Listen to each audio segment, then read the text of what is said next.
Rooney recounts training ground clash with Pogba and Lingard. Wayne Rooney has revealed his temper with Paul Pogba and Jesse Lingard once spilt over at a Manchester United training session.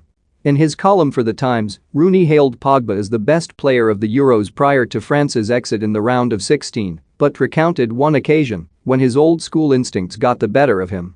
"I do remember one time coming into training at United the day after a defeat, still feeling very annoyed and walking into the dressing room with Michael Carrick," he said.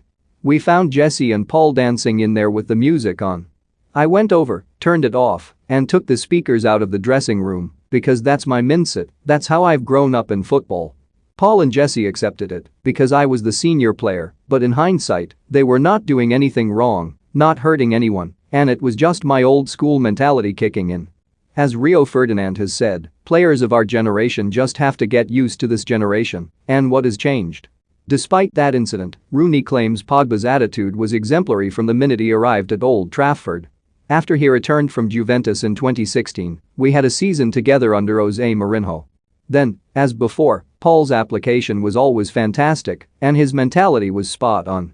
He wanted to win, he was a strong character, committed to the team. You should ignore all the silly criticism that comes his way. All that stuff about his haircuts and dancing, it's irrelevant. None of it has anything to do with the player that Paul is." Rooney added, "People can have their opinions about Paul's football, that's fine, but some jump to conclusions about his character without knowing him. In my experience as a teammate, the actual work he puts in every day on the training ground is first class."